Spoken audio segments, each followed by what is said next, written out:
ओम शांति। 12 अक्टूबर 2023 प्रातः मुरली। ओम शांति। बाप दादा मधुबन।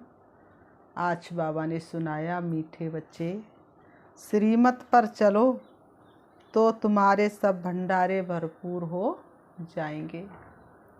बाबा ने कहा, मीठे बच्चे श्रीमत पर चलो तो तुम्हारे सब भंडारे भरपूर हो जाएंगे, तुम्हारी तकदीर ऊंची बन जाएगी।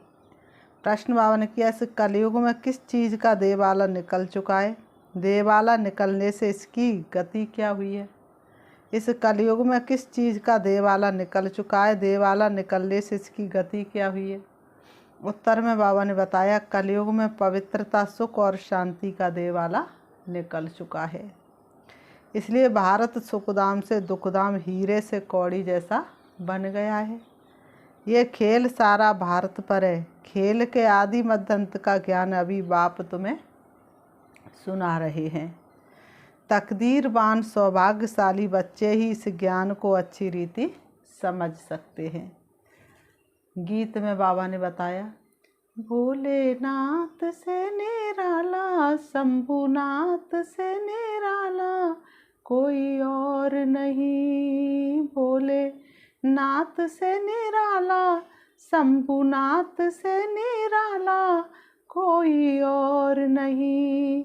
मेरी बिगड़ी को बनाने वाला और कोई नहीं। बिगड़ी को बनाने वाला कोई और नहीं। ओम शांति। भगवान वाच कौन सा भगवान? भोलानाथ से भगवान वाच। बाप भी समझाते हैं, टीचर का भी काम है समझाना, सतगुरु का भी काम है समझाना। शिव बाबा कोई सत बाबा भोलेनाथ कहा जाता है। शंकर को भोला नहीं कहेंगे, उनके लिए तो कहते आँख खोली तो सृष्टि को भस्म कर दिया। भोला भंडारी शिव को कहते हैं, अर्थात भंडारा भरपूर करने वाला। कौन सा भंडारा? धन दौलत सुख शांति का। कौन सा भंडारा? धन दौलत सुख शांति का। बाप आए ही हैं पवित्रता सुख शांति का भंडारा भरपूर करने। बाबा ने कहा, पवित्रता वो शक्ति है। जैसे ही हम पवित्र रहना शुरू करते हैं, हमारे संकल्पों में पवित्रता आ जाती है, वैसे ही हमारे पास सुख शांति का भंडारा भरपूर हो जाता है।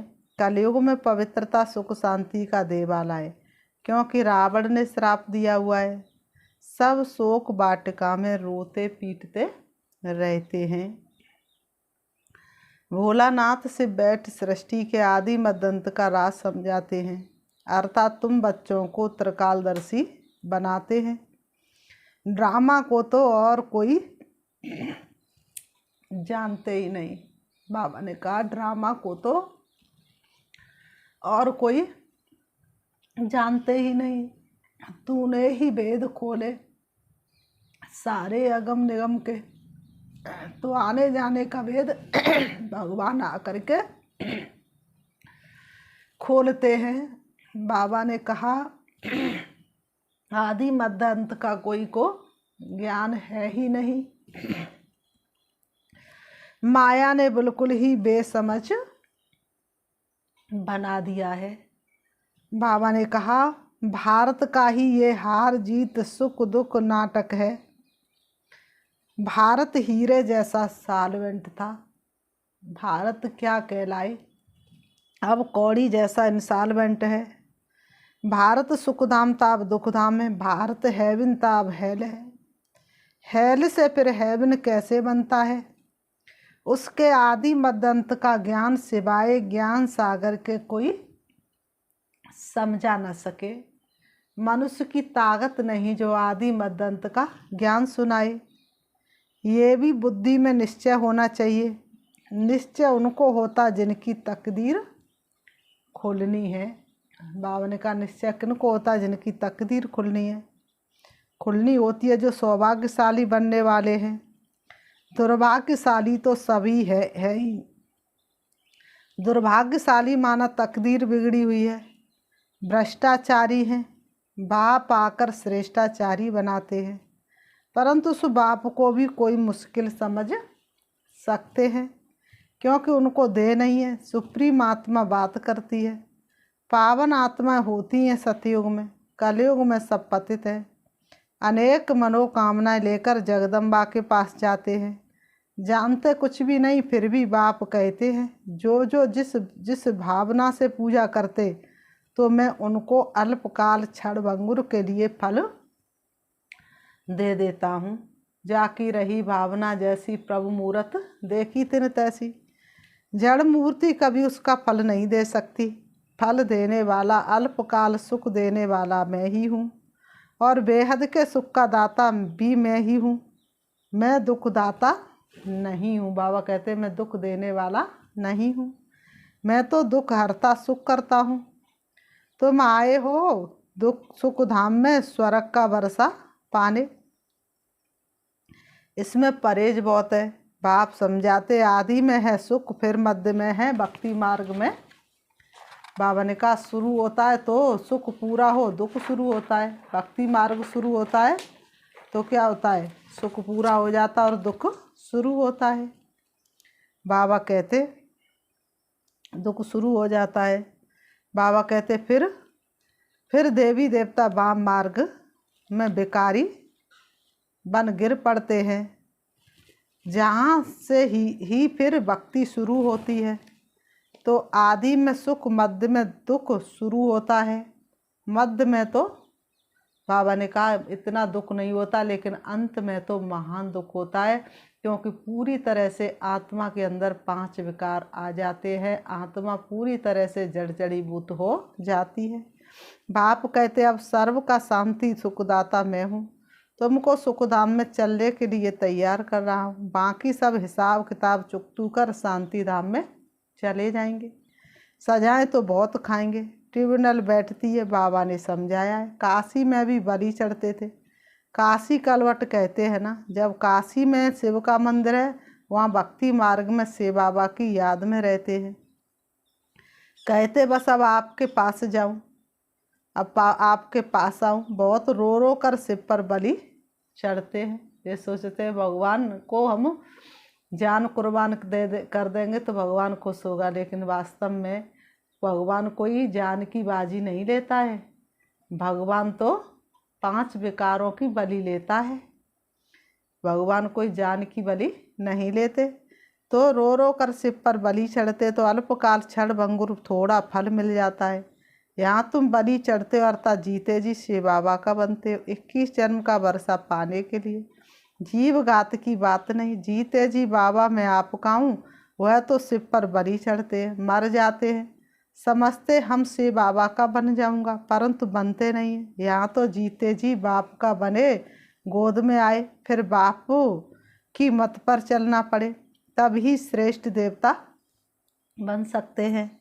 तुम अब बन रहे हो, कल्प कल्प तुम ये पुरुषार्थ करते आए हो, ये कोई नई बात नहीं। बाबा का कल्प कल्प तुम ये पुरुषार्थ करते आए हो, ये कोई नई बात नहीं है। दुनिया पुरानी होती है फिर ज़रूर नई चाहिए। मकान भी जब पुराना होता है, गिरने पर होता है, तो ज़रूर नया मकान बनेगा, तो ज़रूर नई दुनिया चाहिए। पुरानी है तो नई चाहिए। भारत नया सुखधाम था, अब वो पुराना दुखधाम है। मनुष्य इतने पत्थर बुद्धि है जो ये नहीं समझते कि सृष्टि एक ही है। बाबा ने कहा वह सिर्फ नई और पुरानी होती है, सृष्टि यही है। लेकिन जब देवी देवताओं का राज्य होता है तो नई सृष्टि, और जब वही सृष्टि पर देवताई गुण वाले मनुष्य आसुरी गुण वाले बन जाते तो वही पुरानी। माया ने बुद्धि को ताला लगाए, बिल्कुल ही तुच्छ बुद्धि बना दिया है। इसलिए ऑक्यूपेशन जानने बगैर ही देवताओं की पूजा करते रहते हैं। मानो भगवान को मानते लेकिन भगवान की नहीं मानते, धरती आकाश को जानते लेकिन खुद को नहीं जानते। इसको ब्लाइंड फेथ कहा जाता है। देवियों की पूजा में करोड़ों रुपया खर्च करते हैं। उनकी पूजा कर खिला पिलाकर फिर समुद्र में डुबो देते हैं। तो ये गुड़ियों की पूजा हुई ना, इसमें क्या फ़ायदा। कितना धूमधाम से मनाते हैं, खर्चा करते हैं, हफ्ता बाद जैसे शमशान में दफन करते हैं, बताओ। वैसे ये फिर सागर में डुबो देते। भगवान वाच ये आसुरी संप्रदाय का राज्य है, मैं तुमको दैवी संप्रदाय बनाता हूँ। कोई को निश्चय बैठना बड़ा कठिन है, क्योंकि साकार में नहीं देखते। आखागा साकार में था तो उनके कितने फॉलोअर्स थे, उनको सोने हीरे में भजन करते थे। इतनी महिमा कोई बादशाह की भी नहीं होती, इतनी महिमा कोई बादशाह की भी नहीं होती जितनी आखागा की। तो बाप समझाते इसको अंधश्रद्धा कहा जाता है, क्योंकि स्थायी सुख तो नहीं है ना। बहुत गंदे भी होते हैं, बड़े बड़े आदमियों से बड़े पाप होते हैं। बाप कहते मैं गरीब निवाजूँ, गरीबों से इतने पाप नहीं होंगे। इस समय सब पापात्माएं हैं। अभी तुमको बेहद का बाप मिला है, फिर भी घड़ी घड़ी उनको भूल जाते हो। अरे तुम आत्मा हो ना, आत्मा को भी कभी कोई ने देखा नहीं है। समझते स्टार विसर ब्रकुटी के बीच रहती है। जब आत्मा निकल जाती तो शरीर खलास हो जाता है। आत्मा स्टार मिसल है तो जरूर मुझे आत्मा का बाप भी हमारे जैसा होगा।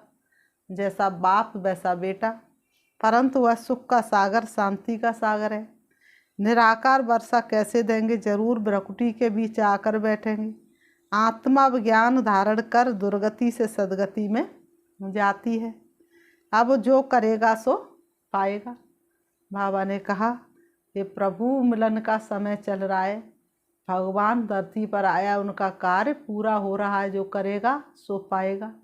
एक अंगुली का सहयोग देगा तो उसे उतना ही प्राप्त होगा। बाप को याद नहीं करते तो वर्षा भी नहीं पाएंगे। बाबा ने कहा बाप को याद नहीं करेंगे तो फिर वर्षा भी नहीं मिलेगा। तो बाबा कहते कोई को आप समान वर्षा पाने लायक नहीं बनाते तो समझते पाई पैसे का पद पालेंगे। श्रेष्ठाचारी और भ्रष्टाचारी किसको कहा जाता है, ये बाप बैठ समझाते हैं। भारत में ही श्रेष्ठाचारी देवताएं होकर गए हैं, तभी तो भारत सोने की चिड़िया कहलाया। इसलिए तो भक्तों ने भारत को विश्व गुरु कहा। तो भारत में ही देवी देवताओं का राज्य था, भारत में ही भगवान आते हैं और भारत में ही फिर सारे इतना भगवान को गाली देते हैं। गाते भी है हेवनली गॉड फादर, परंतु जानते नहीं कि हेवनली गॉड फादर कब आकर सृष्टि को हेवन बनाते हैं। तुम जानते सिर्फ पूरा पुरुषार्थ नहीं करते, हुए भी ड्रामा अनुसार होना है, जितना जिसकी तकदीर में है। बाबा से अगर कोई पूछे तो बाबा झट बता सकते हैं। बाबा ने कहा बाबा से कोई पूछे कि बाबा इस हालत में मैं क्या पद पाऊंगी, तो बाबा झट बता सकते हैं। किस चलन में अगर तुम्हारा शरीर छूट जाए तो ये पद पाएंगे, परंतु पूछने की भी हिम्मत कोई नहीं रखते हैं, क्योंकि सच सुनने के बाद फिर क्या होगा, मन के अंदर हलचल हो जाएगी। वैसे तो स्वयं की स्वयं ही चेकिंग कर सकते, स्वयं का स्वयं को पता है कि हम कितना पुरुषार्थ करते हैं। जो अच्छा पुरुषार्थ करते हैं वह समझ सकते हैं हम कितने अंधों की लाठी बनते हैं। बाप भी समझ जाते हैं कि अच्छा पद पाएंगे, ये बच्चा कुछ भी सर्विस नहीं करता तो वहाँ भी दास दासी जाकर बनेंगे। झाड़ू आदि लगाने वाले, श्री कृष्ण की पालना करने वाले, महारानी का श्रृंगार करने वाले दास दासियां भी होते हैं ना। वह है पावन राजा, ये है पतित राजा। तो पतित राजा पावन राजाओं के मंदिर बनाकर उनकी पूजा करते, जानते कुछ भी नहीं। पतित राजा क्या करते हैं, पावन राजाओं के मंदिर बनाएंगे, उनकी पूजा करेंगे, लेकिन जानते कुछ भी नहीं है कि उनको ऐसा किसने बनाया। बिरला मंदिर कितना बड़ा है, कितने लक्ष्मी नारायण के मंदिर बनाते हैं, परंतु जानते नहीं कि लक्ष्मी नारायण कौन है, फिर उनको कितना फायदा मिलेगा। अल्पकाल का सुख, जगत अम्बा के पास जाते ये थोड़े ही जानते कि ये जगत अम्बा ही लक्ष्मी बनती है। बाबा ने कहा ये किसी को पता नहीं कि ये जगत अम्बा ही सो लक्ष्मी जा कर के बनती है। इस समय तुम जगत अम्बा से विश्व की सब मनोकामनाएं पूरी कर रहे हो, विश्व का राज्य ले रहे हो। जगत अम्बा तुमको पढ़ा रही हैं, वही फिर लक्ष्मी बनती है, जिससे फिर वर्ष वर्ष भीख मांगते हैं। भक्त लोग क्या करते, वर्ष वर्ष लक्ष्मी की पूजा करते किस लिए? धन के लिए। कितना फ़र्क है। लक्ष्मी से हर वर्ष पैसे की भीख मांगते हैं। लक्ष्मी को ऐसे नहीं कहेंगे हमको बच्चा चाहिए या बीमारी दूर करो, नहीं। लक्ष्मी से सिर्फ क्या मांगते हैं? धन मांगते हैं। नाम ही है लक्ष्मी पूजन। क्या नाम रखा है? लक्ष्मी पूजन। जगत अम्बा से तो बहुत कुछ मांगते हैं। बाबा ने कहा वह सब कामनाएं पूरी करने वाली है कब? संगम पर। अभी तुमको जगत अम्बा से मिलती है स्वर्ग की बादशाही। लक्ष्मी से हर वर्ष कुछ न कुछ धन का फल मिलता है। तब तो हर वर्ष पूजा करते हैं, समझते धन देने वाली है। धन से फिर पाप करते रहते हैं। जितना मनुष्यों के पास अधिक धन होगा उतनी ही बुद्धि चलायमान होगी, स्थायी बुद्धि हो नहीं सकती। धन प्राप्ति के लिए भी पाप करते हैं। देखो धन के लिए भी मनुष्य कितना गंदा काम कर सकते हैं। अभी तुम बच्चों को मिलते अविनाशी ज्ञान रत्न, जिससे तुम माला माल बन जाएंगे। यही तो अविनाशी ज्ञान रत्न है जो कभी विनाश को नहीं प्राप्त कर होते, जो कभी भी खत्म नहीं होते हैं। जगत अम्बा से स्वर्ग की राजाई मिलती है, वहाँ पाप होता नहीं। कितनी समझ की बातें हैं। कोई तो अच्छी रीति समझते, कोई तो कुछ समझते नहीं है, क्योंकि तकदीर में नहीं है। श्रीमत पर नहीं चलते तो श्रेष्ठ थोड़ी बनेंगे, फिर पद भ्रष्ट हो जाता है।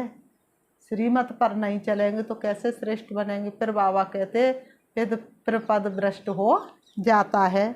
सारी राजधानी स्थापन हो रही है, इसमें राजा भी बनेंगे, महाराजा भी बनेंगे, तो प्रजा भी बनेगी, तो दास दासी भी बनेंगे। ये समझना है। गॉड फादर हेवनली किंगडम स्थापन कर रहे हैं, फिर भारत हेवन बन जाएगा। इसको कहा जाता कल्याणकारी युग। ये है बहुत से बहुत 100 वर्ष का युग, और सभी युग 1250 वर्ष के, और सभी युग कितने वर्ष के? 1250 वर्ष के। और ये संगम युग सिर्फ 100 वर्ष का है।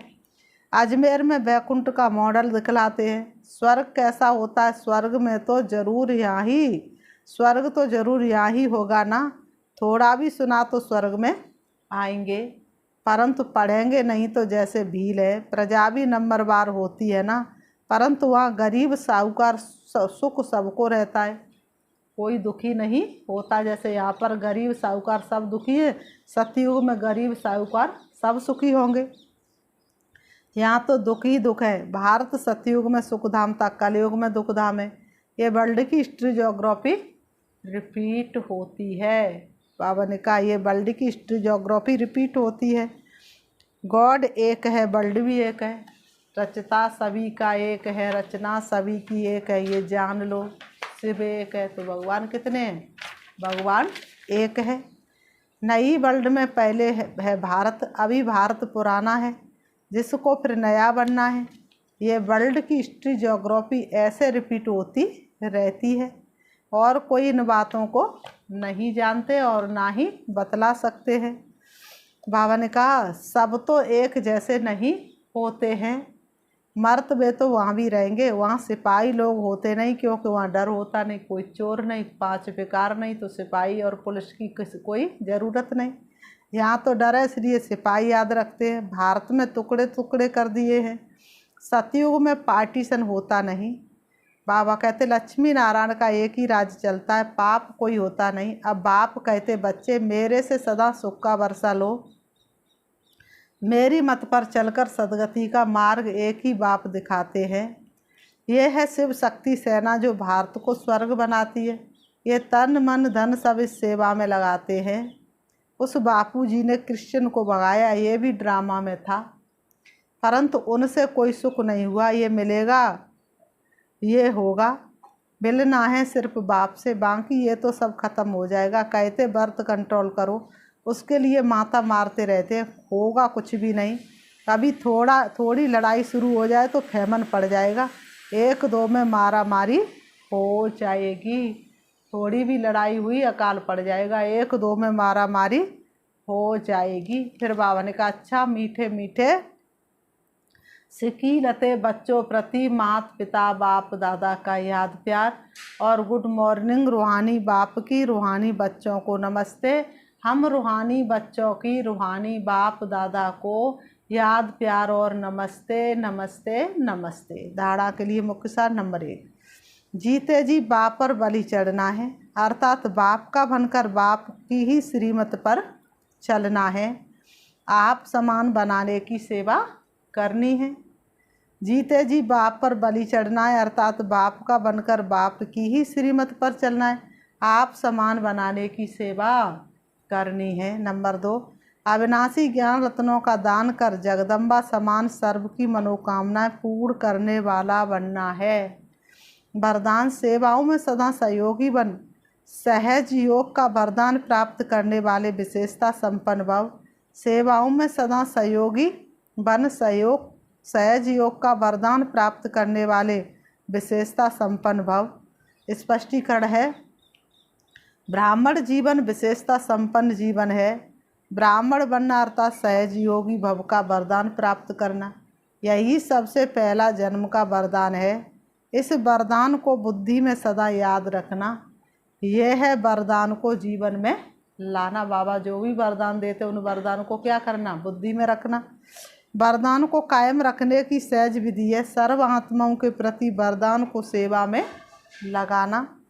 सेवा में सहयोगी बनना ही सहज योगी बनना है। तो इस वरदान को स्मृति में रख विशेषता संपन्न बनो। स्लोगन है, अपने मस्तक की मणि द्वारा स्वयं का स्वरूप और श्रेष्ठ मंजिल का साक्षात्कार कराना ही लाइट हाउस बनना है। अपने मस्तक की मणि द्वारा स्वयं का स्वरूप और श्रेष्ठ मंजिल का साक्षात्कार कराना ही क्या बनना है, लाइट हाउस बनना है। अच्छा, ओम शांति। अभी हम बाबा को याद करते हैं, देखेंगे अपने आप को। मैं आत्मा चमकती हुई मणि के समान हूँ। मैं दोनों ब्रह्मों के बीच ब्रकुटी में विराजमान हूँ।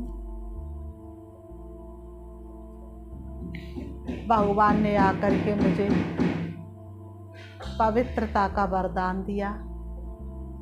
वास्तव में उस वरदान को मैं अपने जीवन में धारण करने वाली पवित्र आत्मा हूँ।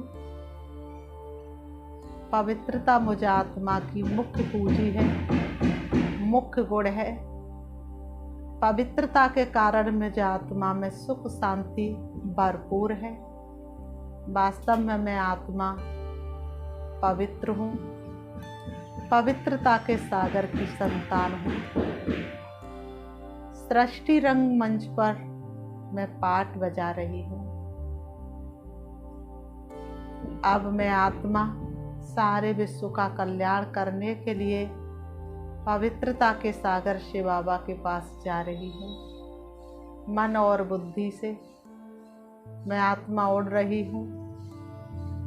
सूरज चांद सितारों से पार, सूक्ष्म वतन से ऊपर मैं चली जा रही हूँ। परम धाम शांति धाम की ओर पहुँच जाती हूँ, अपने मीठे घर में, जहाँ पवित्रता के सागर शिव बाबा विराजमान है। उनकी पवित्र किरणें मुझे आत्मा को अपनी तरफ आकर्षित कर रही हैं।